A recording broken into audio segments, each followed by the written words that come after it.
Mystic Ascension, Part 2, Traveling to Yesod. The supporting Mystic Ascension Handbook is available as a free downloadable PDF from the traditionalclinic.com website. Go there and download it to follow these tutorials. Yesod is the realm of emotions. Here you can express your creative fantasies. Through Yesod we connect with the rest of the tree of life, or the cosmic whole. Yesod is linked to the moon, emotions, and your psyche. The scent that will take you there is jasmine and rosemary, and the colors are indigo to purple. These scents will invoke emotions of pleasure, nostalgia, and sensuality. The musical note that will take you there is C, sustained. The tarot correspondence is the 4 nines. From them you can intuit a lot about the Sephirah. To get to Yesod, we must travel up the path of administrative intelligence. Contemplate and meditate upon the concept that birth is not the beginning and death is not an end.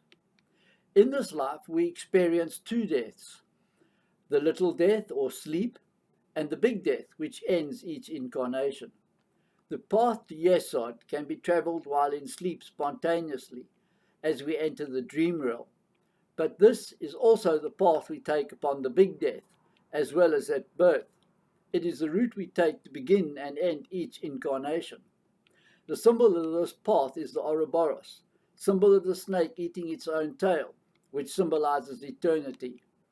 The scents to use to evoke the Sephirah are vanilla and sandalwood.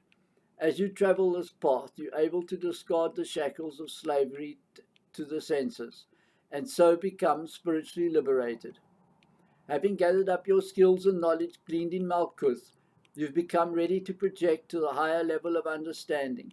The journey that you are about to undertake will lead you beyond the boundaries of your present realm of experience.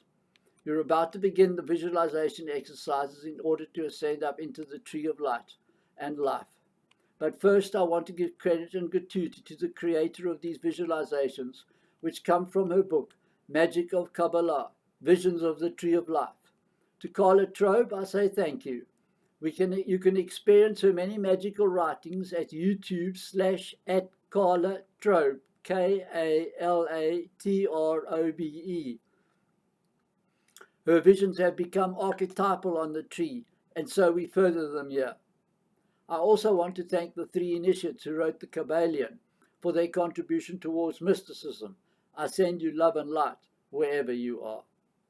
So utilizing these visions of wisdom, and while comfortably positioned in your sacred circle, see yourself standing inside the temple of Malkuth with its black and white square tiled floor.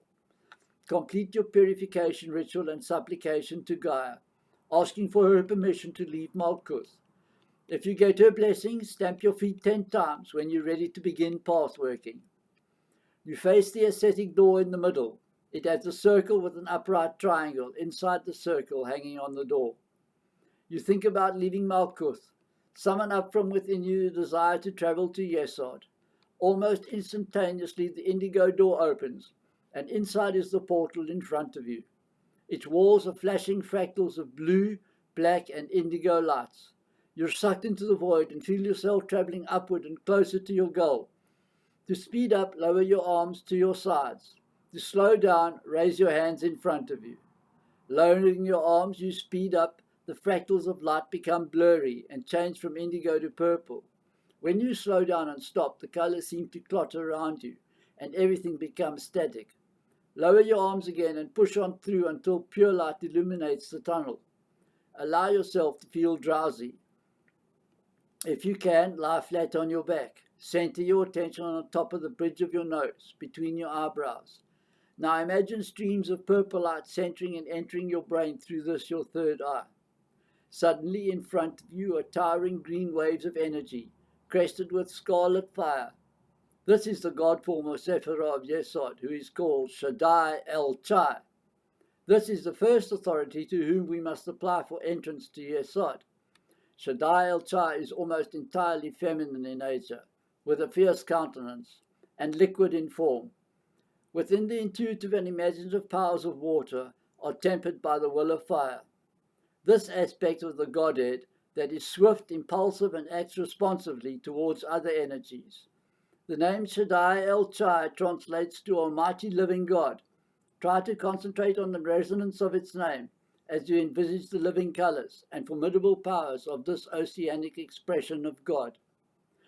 So get your energy together, and as the radiant spiritual orbs that you are, hold the image of the face of a radiant scarlet flame in the body of brilliant emerald green in flashing sunlight.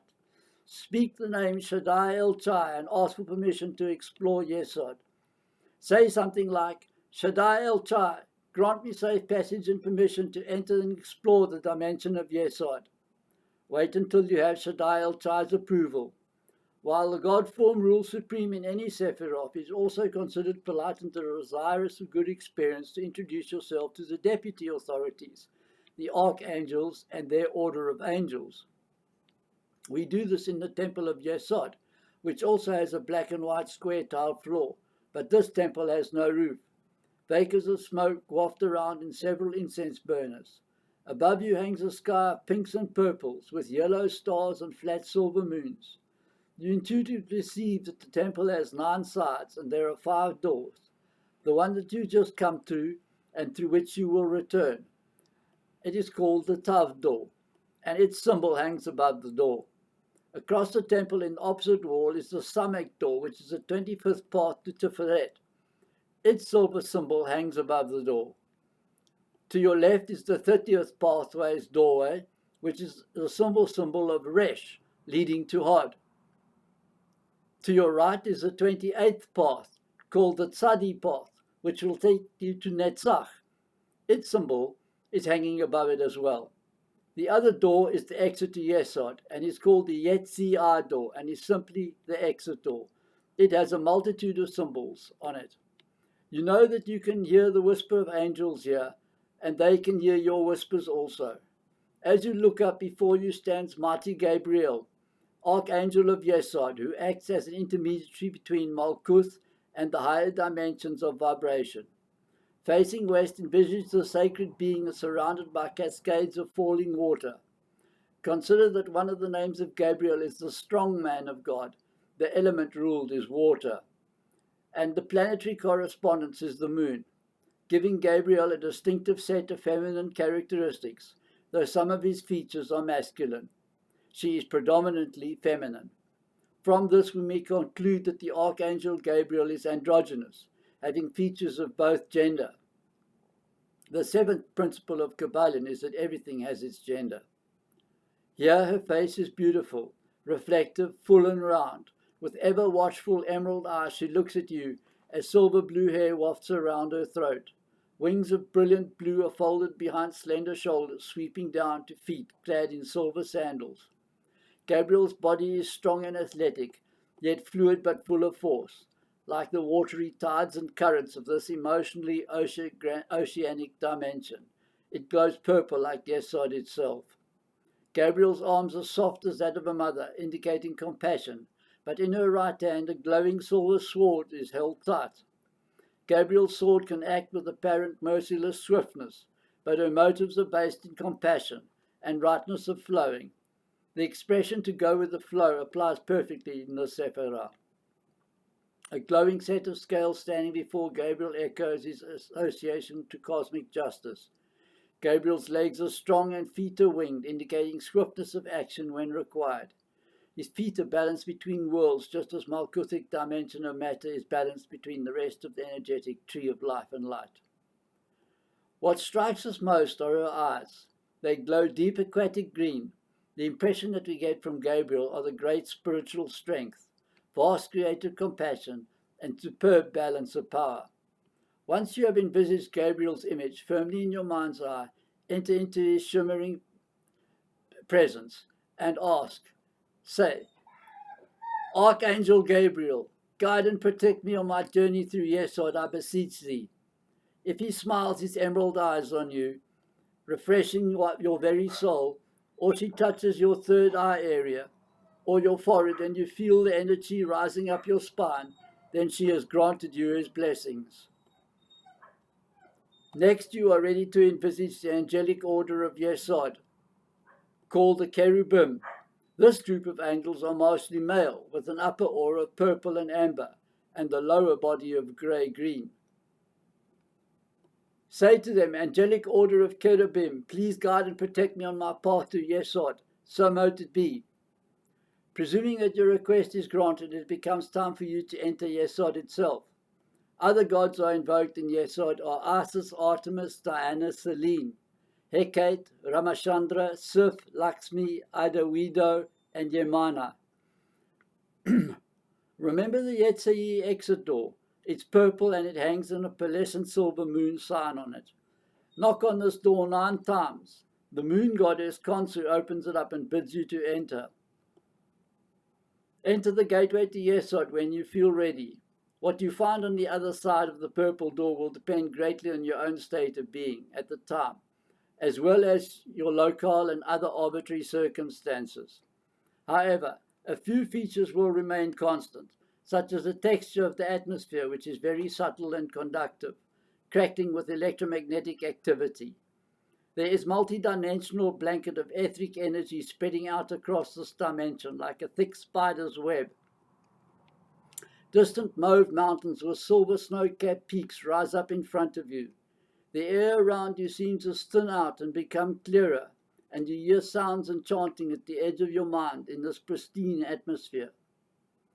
Those entities that move around here do so in a multitude of forms, mineral, vegetable, animal, human, all very bright in their light-sculptured bodies. It is to Yesod that we first fly once the silver cord that binds us to life has been cut or severed. As newly deceased souls, we stay here to receive the initiation into karmic portion of our next stage of evolution. Yesod is where dreaming fantasies are embodied. All that we emanate here finds form in the astral planes, on one side or another. Remember to think no evil, and if you do, simply say after the thought, I choose it not, before it manifests itself into realities for you down in Malkuth. One of the titles of Yesod is the pure and clear intelligence. And so, on one of the Yesodic experiences is the upliftment of understanding. As one rises up this plane, what you experience in Yesod will be highly subjective. What Yesod does is give you an overview. It shows you things that can't be perceived by the 5 senses alone. It takes you astral traveling even when you don't mean to. Here you can be introduced to your spirit guides, without whom you would have no spiritual protection from the hungry Qiblath. It may become difficult in Yesod to keep your thoughts coherent. This is a state quite natural to the dream sphere. The best way to experience this dimension is to daydream or contemplate, as ritualistically as possible, while tapping into universal symbols and interpreting them on a personal psycho-spiritual level. Enjoy Yesod for as long as you like. Dream on into the dreamscape and fantasies. Record these impressions once you return to Malkuth. It will guide your progress immensely if you keep a written record of your journeys up into the tree of life and light. To return to Malkuth after your Yesodic experience, return to the purple door with its pearlescent silver moon. Once inside the temple of Yesod, find a door that has purple indigo and flashing fractals on it, kind of like the sparkling pool of water. As soon as you think of leaving, the door becomes apparent to you. You enter the doorway and are immediately sucked into the vortex of tunnel, which is surrounded by flashing purple and indigo colors. Remember to slow down by raising your hands in front of you. You do so calmly and return to your body waiting for you safely in Malkuth. Stamp your feet 10 times or rub your eyes to ground yourself. As soon as you emerge back into the world of matter, write down your experience in your book of shadows or keep separate set of journals just for these jaunts into Ascension magic. Join us for the next leg of our journey up into the tree of life and light in Mystic Ascension Part 3, Journeying to Hod.